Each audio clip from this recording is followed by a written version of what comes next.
The dinner rush at Maple Street Diner had turned the small place into a storm of clattering plates, ringing coffee mugs, and impatient voices. But in the far corner booth, Ethan Carter noticed only one thing: the way the young waitress kept her shoulders tense every time the man in the expensive charcoal suit snapped his fingers. Ethan had spent years learning how fear looked before it reached someone's eyes. In combat, it came a split second before gunfire. In ordinary life, it appeared just before someone crossed a line they thought nobody would stop. Across from him, his 8-year-old daughter Lily was carefully drawing smiley faces in ketchup on her fries when the sharp sound of a plate crashing onto the floor sliced through the room. Every head turned. The waitress had stumbled backward, a tray slipping from her hands after the suited man stood up so abruptly his chair slammed against the tile. Porcelain shattered across the floor. Coffee splashed over her apron. "How hard is it to bring a simple order without embarrassing yourself?" The man barked loud enough for every customer to hear. His voice carried the kind of practiced cruelty that came from years of never being challenged. The waitress lowered her head, apologizing softly, but the man stepped closer instead of backing away. "Maybe this is why people like you stay stuck serving tables." Ethan saw Lily stop chewing. He saw the waitress's fingers tighten around the edge of the tray, as if she were forcing herself not to react. Then the man shoved the tray from her hands completely hard enough that she nearly lost her balance. "Dad," Lily whispered, her voice small already, knowing that tone in her father's silence. Ethan rose slowly from the booth, every muscle in his body tightening with the old instinct he had spent years trying to bury. His boots scraped the diner floor, drawing attention before he even spoke. The suited man turned, annoyed at being interrupted by someone wearing a faded work jacket and carrying exhaustion in his face. Ethan stopped between him and the waitress. His voice came low, calm, dangerous enough that even the cooks behind the counter froze. "You don't touch her again." For one suspended second, nobody moved. The suited man studied him, then laughed a short, arrogant sound. "You have any idea who you're talking to?" Ethan did not blink. "No," he said, "but I know exactly what kind of man you are." Near the register, the waitress lifted her eyes for the first time, and behind the fear there was something unexpected: sharp intelligence, measured calm, and a look that said this moment had just changed far more than Ethan Carter could possibly understand. Because the woman standing there in a stained diner apron was not a waitress at all, and by morning his face would be everywhere. Victor Langley's laugh did not disappear immediately after Ethan spoke. It lingered in the diner like something oily and unwelcome, spreading across the silence until even the nearest customers lowered their eyes and pretended to study their plates. Men like Victor understood rooms the way predators understood hesitation: who would intervene, who would stay quiet, who could be crushed later for daring to stand up. His polished cufflinks flashed beneath the diner lights as he adjusted one sleeve and looked Ethan up and down with slow contempt, pausing deliberately at the worn stitching on Ethan's work jacket, the grease stain near one pocket, the boots that had seen too many repairs. "You should sit back down before you create a problem you can't afford," Victor said, his voice softer now, which somehow made it colder. Ethan remained still. The waitress behind him had not moved either. Coffee dripped from the overturned tray onto the floor in uneven drops. Lily stayed in the booth, clutching the edge of the table with both hands, watching her father with wide eyes that had already learned life could turn sharp without warning. "The only problem here," Ethan replied, "is that you think money gives you permission to treat people like that." A few customers exchanged nervous glances. One teenage cashier near the register subtly raised her phone recording. Victor noticed but did not care. Men protected by power rarely feared cameras because they assumed the world already belonged to them. He took one slow step closer until he stood almost chest to chest with Ethan. "Do you know who I am?" he asked. Ethan answered without changing expression. "A man yelling at someone who can't hit back." Victor's smile vanished. "I oversee 12 properties in this county. This diner exists because my company chooses not to bury this block in legal fees. The owner, a gray-haired man named Walter, hurried out from behind the counter, panic written across his face. "Mr. Langley." "Please, there's no need." Victor raised one hand and silenced him without even turning. "Then maybe your customers should remember where they are." The waitress finally spoke, her tone quiet but controlled. "Sir, I said I was sorry. I'll replace the order." Victor glanced toward her with theatrical disgust. "No, what you'll do is learn there are consequences when incompetence wastes my time."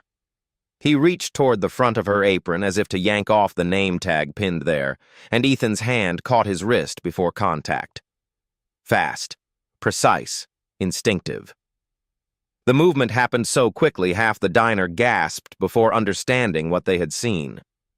Victor froze, stunned less by the grip than by the fact someone had dared touch him at all. Ethan did not squeeze harder, but his voice lowered into something that carried unmistakable warning. "I said don't touch her." For a second, Victor's face revealed naked fury. Then he slowly looked down at Ethan's hand, then back up. "You just made the worst decision of your life." Ethan released him and stepped back half a pace, enough to show restraint, not surrender. Walter moved forward again, sweating now. "Ethan, please, just take Lily home. I'll handle this." But Victor was already pulling out his phone.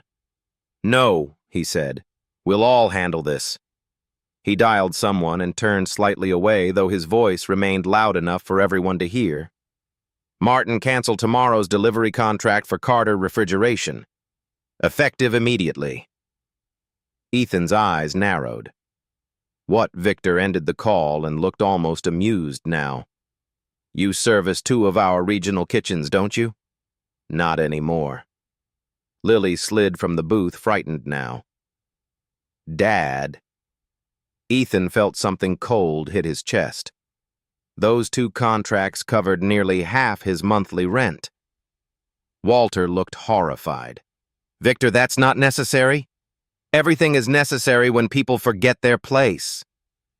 The waitress stepped forward. "This has nothing to do with him." Victor ignored her and pointed toward Ethan as if issuing sentence. "By tomorrow afternoon, every contractor in this district will know exactly why they should avoid hiring him." Ethan's jaw tightened, but he refused to show Victor the damage those words had done. The waitress's eyes shifted to Ethan, then searching his face carefully, and for the first time he noticed how strange her calm was beneath the pressure. Not fear now, calculation, observation, as if she were storing every word. Victor leaned closer one final time. "Men like you think courage matters because you have nothing else left to trade. But courage doesn't pay rent." He turned sharply and walked toward the door, polished shoes avoiding the broken porcelain as though filth should part for him. Before exiting, he stopped beside Walter. "Fire her before sunrise, or your lease review happens next month instead of next year." Then he left. The bell over the diner door rang once, absurdly cheerful in the aftermath. No one moved for several seconds. Then voices erupted in low, anxious murmurs. Walter pressed both hands over his face. "God help me." The waitress bent immediately, kneeling to clean the shattered plates herself. Ethan crouched too, helping gather broken pieces before she could protest. "You don't have to do that," she said softly. "Neither did you." Ethan answered. Up close, he noticed her hands steady, elegant, not like someone who had worked years carrying trays. Yet there was a faint burn scar near one wrist, old and thin, like someone who had known work anyway. Walter came closer, ashamed. "Claire, I'm sorry." Ethan looked up. Claire. The name fit strangely well against the apron that read Emily in stitched thread. She gave Walter a quick look that silenced his guilt. "It's all right." Ethan caught the inconsistency but said nothing. Lily approached and handed Claire a napkin with solemn seriousness. "You shouldn't cry because he was mean," Lily said.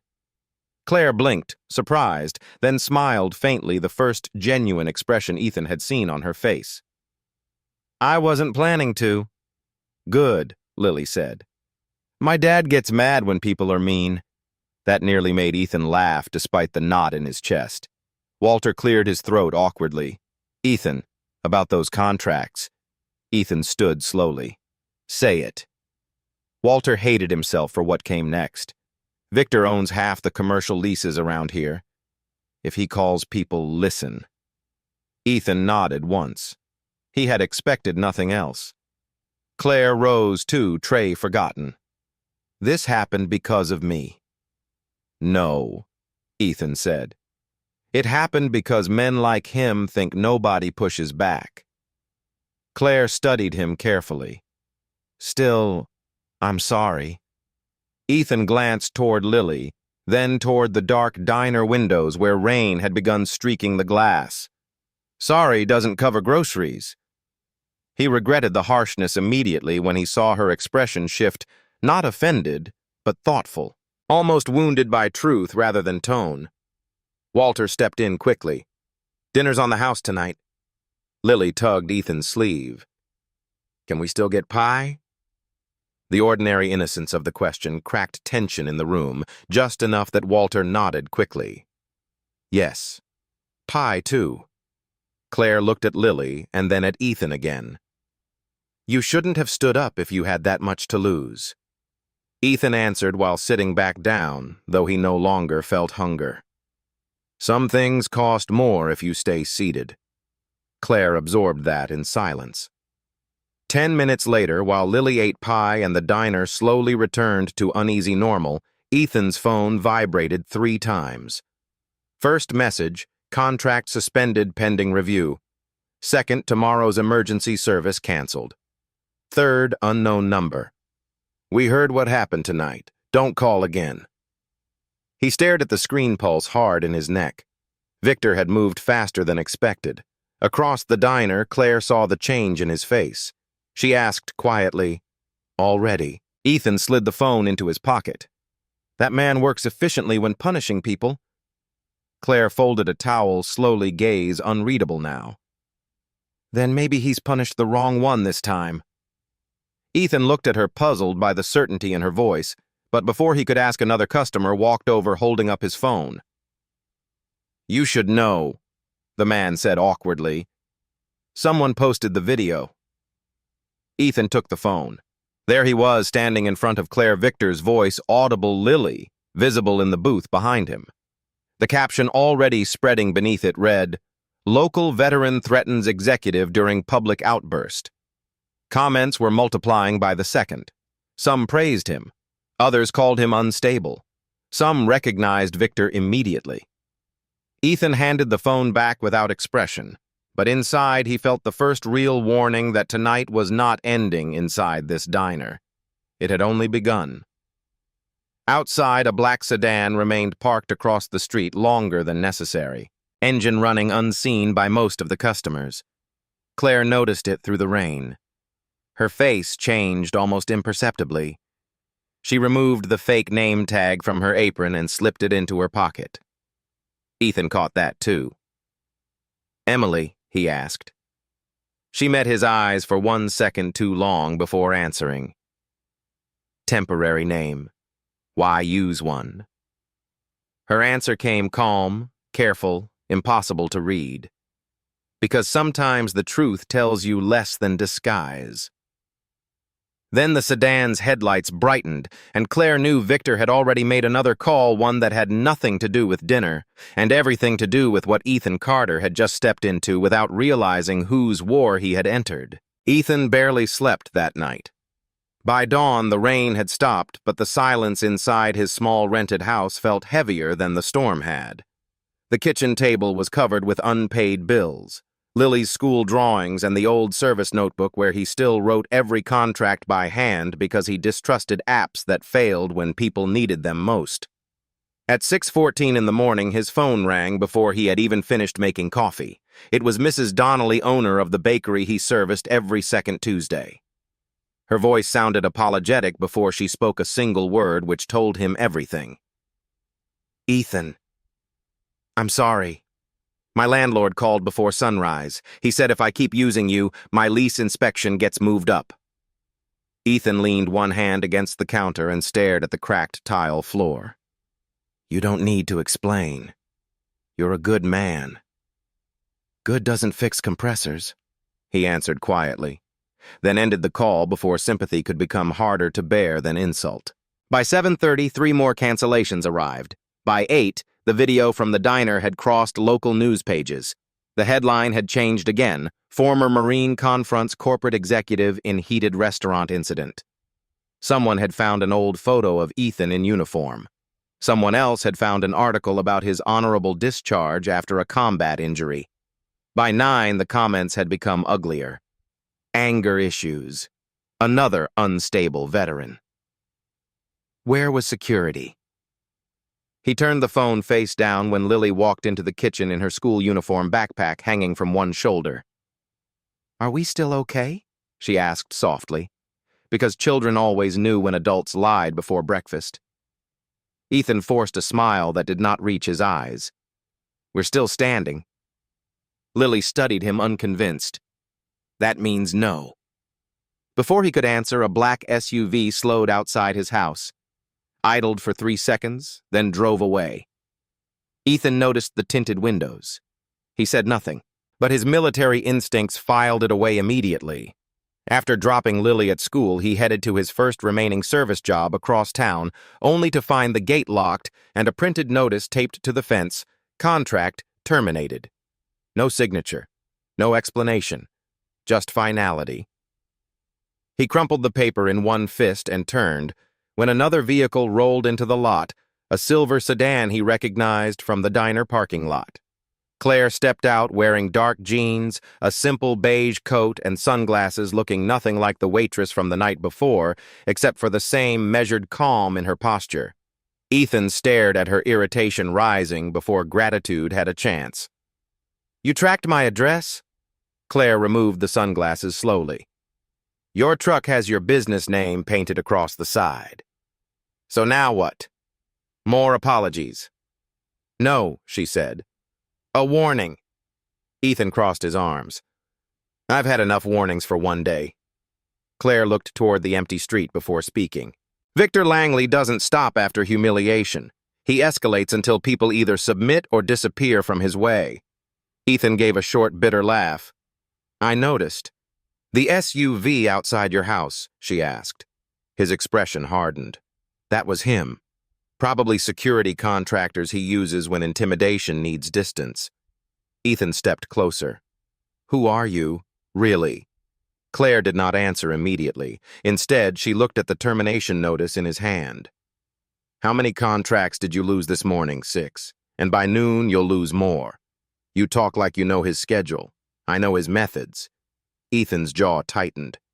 Then tell me why a waitress knows executive intimidation strategies. Before Claire could answer, a pickup truck pulled into the lot behind them. 2 men stepped out wearing company jackets Ethan recognized immediately. Regional compliance officers from Whitmore Hospitality, the parent group whose logo appeared on half the commercial kitchens he serviced. One held a clipboard, the other a phone already recording. Ethan Carter, the older one asked. Ethan turned. What now? We received notice of aggressive conduct toward one of our senior executives last night. Ethan laughed once, disbelief sharp. Aggressive. We need your signature confirming you understand future contact with Whitmore managed properties may result in trespassing charges. Claire's eyes narrowed, but she stayed silent. Ethan looked at the paper without taking it. He shoved her. The man glanced toward Claire as though she were invisible. The employee involved filed no complaint. Ethan turned toward Claire sharply. Employee. She still said nothing. The younger officer finally noticed her properly, then froze for half a second. It was tiny, but Ethan caught it. Recognition. Fear. The older man noticed too late. Miss Claire lifted one hand and stopped him. Her voice changed completely when she spoke colder, sharper, stripped of every softness from the diner. Continue, she said. Both men immediately straightened. Ethan felt the shift before understanding it. The older officer swallowed. We were instructed by Victor, Claire asked. No answer came. She stepped forward, removed the sunglasses, and looked directly at them with authority so practiced it landed like impact. Tell Mr. Langley that using compliance staff for personal retaliation violates 3 internal conduct policies and 1 Federal Labor Review agreement he signed himself. Both men went pale. Ethan looked from one face to the other. The younger officer lowered the phone instantly. Yes, ma'am. Ethan frowned. Ma'am Claire's eyes stayed on the officers. Leave. They left without another word. The silence afterward felt almost louder than confrontation. Ethan stared at Claire. Who are you? This time she answered. Clare Whitmore. The name hit him a second later because everyone in the county knew Whitmore hotel chains, restaurant groups, conference centers, half the redevelopment downtown. Ethan's expression changed from suspicion to disbelief. Whitmore. Claire nodded once. Chief Executive Officer. Whitmore Hospitality Group. Ethan actually stepped back. You're joking. I wish I were. You were serving coffee in Walter's Diner, because Walter's Diner is one of 43 local businesses operating under franchise pressure from my company, and internal reports suggested executive abuse at regional level. Ethan stared at her as if replaying every second of the night before through a different lens. So Victor didn't know. He knew there was an audit happening. He didn't know I was the one conducting it. Ethan laughed once, humorless. And I stepped between a CEO and one of her own executives, thinking I was defending a waitress. You were defending someone powerless in that moment, Claire said. That matters more. Ethan's anger surfaced fully now. Does it?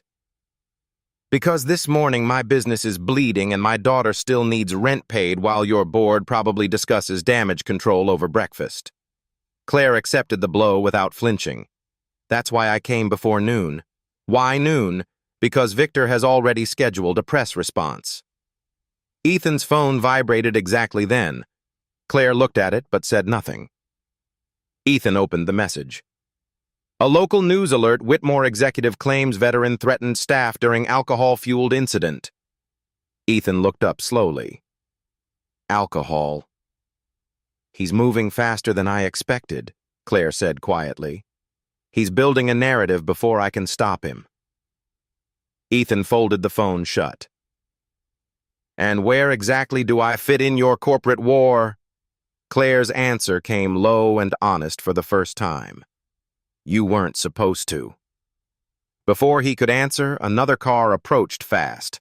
This one black, expensive, deliberate. Victor himself stepped out, coat immaculate, smile restored, like last night had been theater under his control.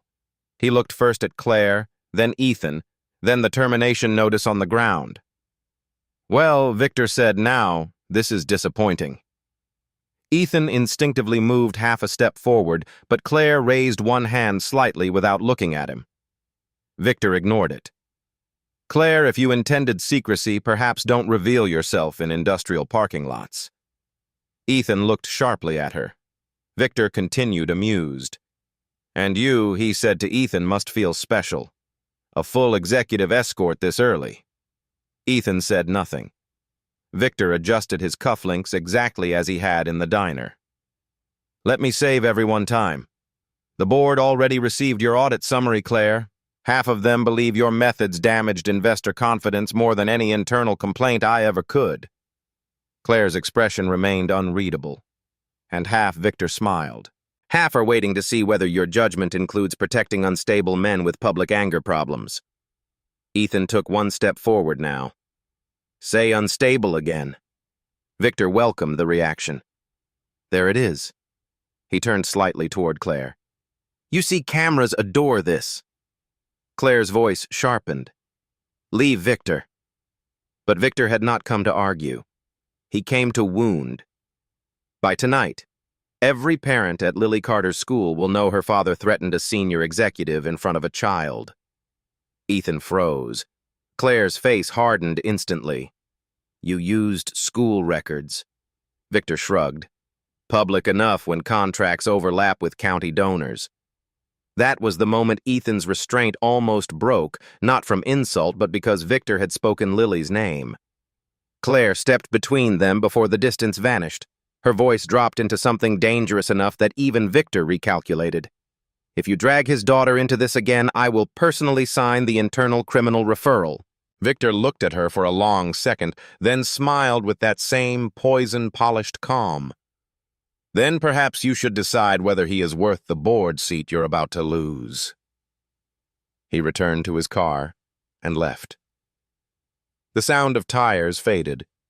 Ethan exhaled hard through clenched teeth. Claire remained still, watching the road until the car disappeared entirely. Then she finally said what neither of them had wanted to admit. This stopped being about last night the moment he realized you were not afraid of him. Ethan looked at her, anger now tangled with something heavier. Then tell me the truth, Claire. If I hadn't stood up in that diner, would you still have exposed him? Claire met his eyes. Yes. A pause. But not this fast. Ethan looked toward the school clock tower in the distance, already imagining whispers reaching Lily before lunch. Then congratulations, he said quietly. Your truth just moved into my house. By late afternoon, Ethan Carter understood that public humiliation had a different weight when it arrived quietly. No one shouted at him in the grocery store. No one confronted him in the street. Instead, people looked twice, whispered once, then pretended they had not recognized him from the morning headlines. The local news stations had looped the diner footage so many times that even the freeze frame they chose felt deliberate. Ethan standing rigid, jaw tight. Victor Langley perfectly positioned to appear calm and threatened. Someone had edited out the moment Victor shoved Claire's tray. Someone had muted the line where Victor insulted her. What remained was a cleaner lie, one polished enough for broadcast. Ethan felt it most when he arrived early at Lily's school and saw two mothers near the gate glance at him, then lower their voices. Lily came out carrying her backpack against her chest, smiling at first until she noticed his face. What happened? She asked quietly. Ethan knelt to her level. You remember how I told you some people tell stories that help themselves? Lily nodded. They're doing that? Yes. She thought for a second. Then why don't you tell yours louder? The simplicity of it almost hurt. He smiled despite himself, but the smile faded when Claire's black sedan appeared again across the street. This time she stayed inside until Lily had climbed into Ethan's truck. Only when Ethan crossed the road did she step out holding a tablet and a folder thick with printed documents. She looked less like the woman in the diner now, and fully like someone who belonged behind boardroom glass hair, tied-back navy coat, sharp against the fading light, every movement precise. The board called an emergency meeting tonight, she said without greeting. Ethan folded his arms. And somehow I'm supposed to care. Claire handed him the tablet. On screen was a draft statement already prepared for release. Whitmore Hospitality confirms its confidence in Regional Director Victor Langley pending internal review. The company also condemns all public threats against leadership personnel. Ethan read it twice, then looked up. They're protecting him. Half the board believes removing him now creates investor panic. And the other half, waiting to see if I can prove he used company infrastructure for intimidation fraud and witness suppression before 6 tonight. Ethan gave the tablet back. That sounds like your problem. Claire did not react immediately. Victor submitted sealed disciplinary files from your military medical review to one board member an hour ago. Ethan's expression changed at once. How would he get that money opens records that should stay locked? She opened the folder and revealed printed screenshots, internal emails, security invoices, hidden lease manipulations, legal threats against small franchise owners. He's framing you as unstable because fear makes boards obedient. Ethan stared at the military form visible beneath the paper's old psychological evaluations from after his injury overseas, private words he had once spoken to a doctor, now stripped of context and weaponized. He has no right. He has leverage, Claire corrected. And tonight he plans to use your history as proof I've compromised executive judgment. Ethan looked toward Lily in the truck, drawing fog circles on the window. Then leave me out of it. Claire's voice softened, but only slightly. He already made sure you can't be left out. Ethan wanted to refuse. Every instinct told him corporate rooms destroyed men like him because those rooms wrote outcomes before witnesses arrived. But then Lily tapped the glass and held up her notebook. She had written 3 crooked words through the fog. Tell yours louder. Ethan stared at it, then back at Claire. If I go in there, I say exactly what I want. That's why I'm asking. By 6:20, Whitmore Tower glowed above downtown like a different country from the streets Ethan knew. Glass marble silent elevators, reception desks, polished enough to reflect hesitation. Ethan wore the only dark jacket he owned, the one from Lily's school recital last winter. It fit awkwardly at the shoulders, but clean enough to pass. Claire walked beside him through the lobby while employees tried not to stare too openly. Some recognized her immediately. Others recognized him first from the news. The elevator ride to the 21st floor felt longer than it should have.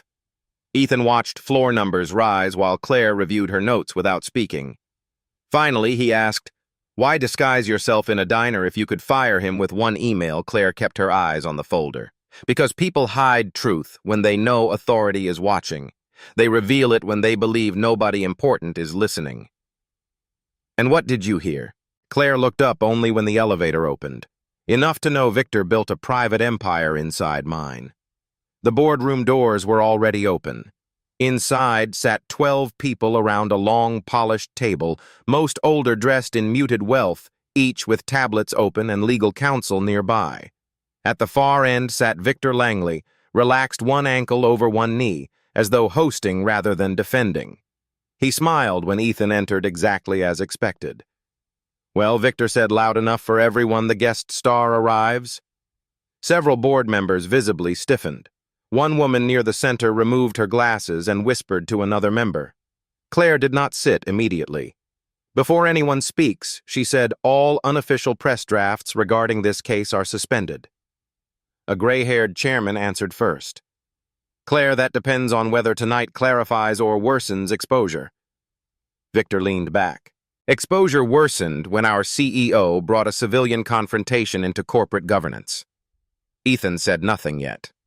He had learned in harsher rooms that powerful people often revealed themselves fastest when silence forced them to fill it.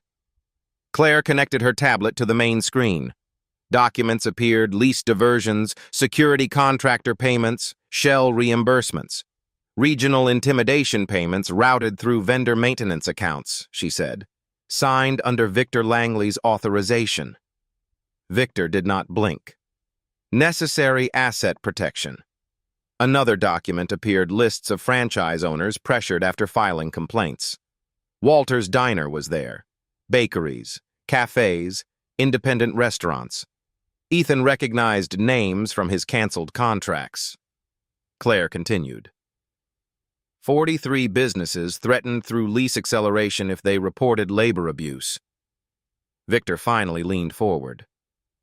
Strategic enforcement is not abuse. A board member frowned. Did you authorize off-record surveillance on franchise contractors? Claire tapped once more. Photos appeared Ethan's truck outside his house. Lily entering school. Timestamps. Internal billing codes from Victor's regional office. The room changed instantly. Even legal counsel straightened. Ethan felt anger rise again, but this time he controlled it because now every face at the table was watching Victor instead of him. Victor's expression hardened for the first time. Protective observation after public aggression. Of a child, Claire asked. Victor did not answer directly. Instead, he turned to Ethan, choosing attack over defense. Would you like the board to read your post-combat evaluations, Mr. Carter? Since transparency suddenly matters. Several heads turned toward Ethan. Claire stepped in sharply. "That file is illegally obtained." Victor ignored her and slid printed pages across the table. "Former anger episodes. Medical review after discharge. Recommendation for monitored reintegration." Ethan recognized the pages immediately. The worst months after war, after hospital corridors, after losing his wife, while fighting insurance approvals he could not win. A board member looked uneasy. Another whispered, "Why is this here?" Victor answered smoothly, "Because our CEO's judgment is compromised if she trusts a volatile man already central to media scandal." The chairman looked toward Ethan for the first time directly. "Mr. Carter, if you're here, speak now." Claire turned slightly, saying nothing. She had promised him that space. Ethan stepped forward, palms flat against the edge of the polished table, uncomfortable in the room, but suddenly steady because there was one truth powerful people never expected: plain speech without fear. "Yes," he said. "I had anger after war. I had nightmares. I had panic in grocery stores because doors closing sounded wrong for 2 years. Silence held the room. Then my wife got sick. Insurance delays became forms. Forms became months. Months became funeral bills." Victor shifted, slightly impatient now because Ethan was not collapsing under the weight of disclosure. Ethan continued. "So if you want to call me unstable because I stood up when a man shoved someone weaker than himself, do it honestly. Say the part where your executive touched a woman in public because he thought nobody would stop him." One board member lowered her gaze. Another slowly set Victor's documents aside. Ethan's voice remained calm, which made every word land harder. "I didn't know Clare Whitmore from a Waitress. I didn't know cameras were rolling. My daughter was there. She watched a grown man humiliate someone because he believed rank protects cruelty." Victor interrupted sharply. "And you physically threatened corporate leadership." Ethan turned to him fully now. "No. I embarrassed a bully who expected obedience." Claire watched the board carefully. The balance was shifting, but Victor sensed it too. He stood abruptly. "This is sentiment, not governance." Claire pressed one final key. Audio filled the room, Victor's own voice from the diner security backup Walter had secretly forwarded an hour earlier. Clear. Unedited. "Maybe this is why people like you stay stuck serving tables." Then the shove. Then Victor's threat about contracts. No one moved while it played. When it ended, the room felt colder. Victor looked at the screen, then at Claire, understanding too late that the one witness he dismissed had protected the moment he thought belonged only to him. The chairman removed his glasses slowly.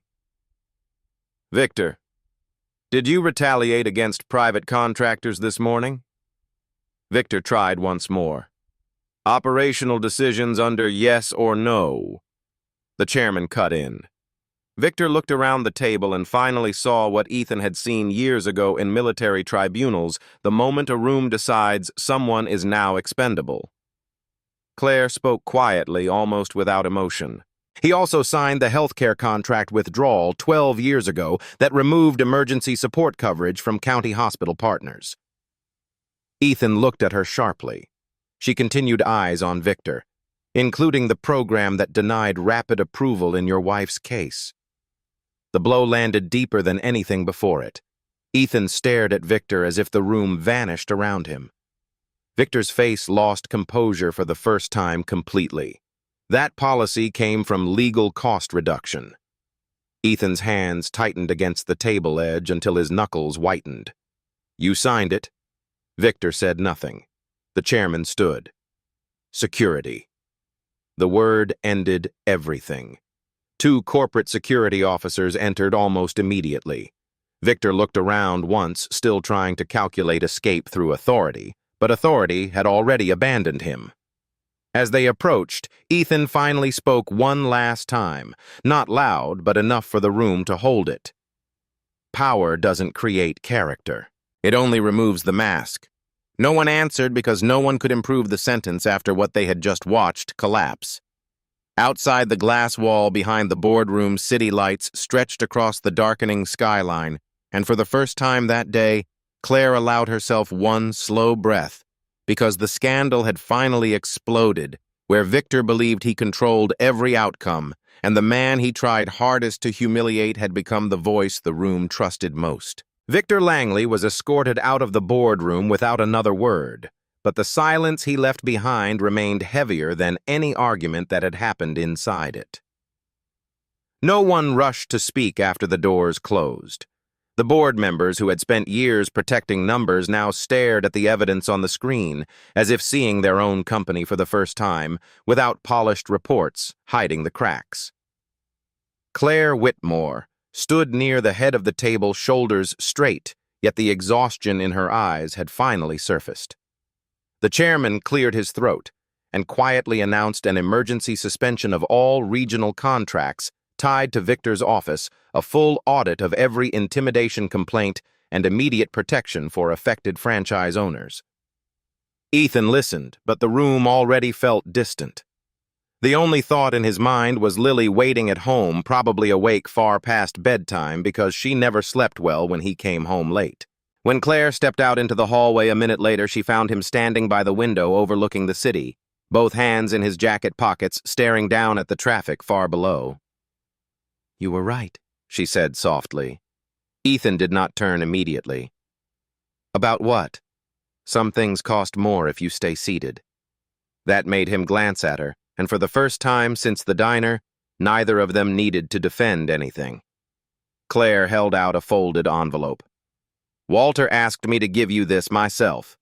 Inside was a new service agreement, Whitmore Hospitality Countywide Emergency Refrigeration Maintenance, 1 full year guaranteed, signed personally by Claire. Ethan looked at it, then back at her. "You don't need to fix everything with contracts." "I know," Claire answered. "That one isn't charity. Walter sent your work reports from the last 4 years. Apparently, everyone trusts you more than they trust my maintenance department." A faint smile finally touched Ethan's face. Small, tired, but real.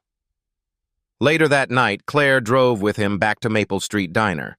Walter had kept the lights on, though the sign said closed. Inside, Lily sat in the booth from the night before, half asleep, coloring with broken crayons. The moment she saw Claire, she sat up straight. So Lily asked seriously, "Are you still a waitress, or are you the boss now?" Claire laughed softly, sitting across from her. "Tonight? Maybe both." Lily considered that carefully, then pushed one crayon toward her as if that settled everything. Ethan watched them from the counter while Walter poured fresh coffee in silence. Outside, the town was still talking. The news was still spinning headlines, and tomorrow would bring new problems. Neither wealth nor courage could erase overnight. But inside that small diner, under warm yellow light and the smell of pie cooling near the register, the noise finally felt far away.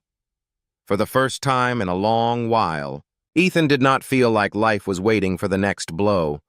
He simply stood there listening to Lily laugh again, and somehow that sound mattered more than everything that had broken before it.